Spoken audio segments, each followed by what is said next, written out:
Guy had a new Cadillac. He wanted me to ride in it. I was kind of half falling asleep and woke up just long enough to see the car start to spin off the side of the road. Woke up in the hospital. I said, what happened? And they told me I was in a car accident and said, am I a quad or a para? And he said, quad, no way it can heal. I had to adapt to life as a quadriplegic.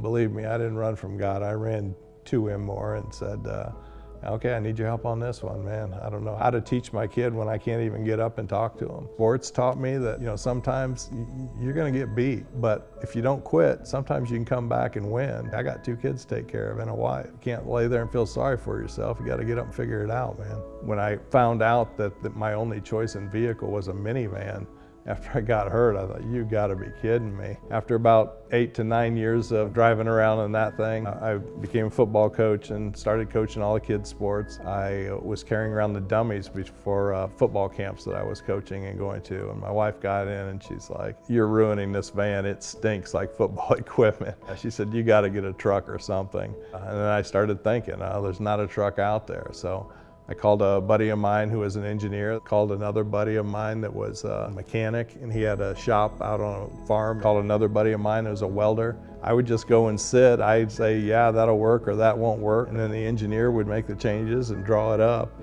So it was really a real good team effort. Once I got in it and got behind the wheel, went down the road, I couldn't stop smiling. I smiled so hard my face hurt. It was the realization that now I've got the power of a truck. I got the 4-wheel drive of the truck. I got the versatility of the truck. All the things a minivan couldn't do, I had back. A lot of people identify themselves with their vehicle if they drive it. And I was one of those guys. I wanted to have a nice truck. GM changes the trucks all the time. And so the mindset is never to give up. It's how do we make that happen? I mean, we have 5,000 trucks on the road. If somebody's hurt, it's a neat lifestyle that it's created for people.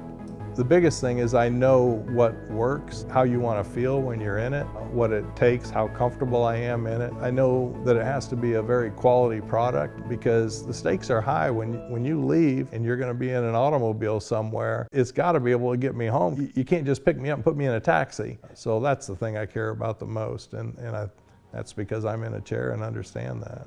Most of the people that work there, they could go anywhere and weld, but when they see what they're doing for people and how they're doing it and their life that they're changing, they pour their heart into it.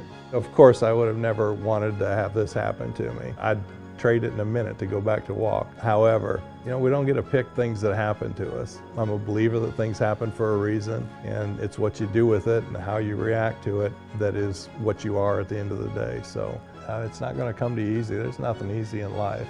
But if you quit, you'll never know. So just keep trying and find a better way to do things.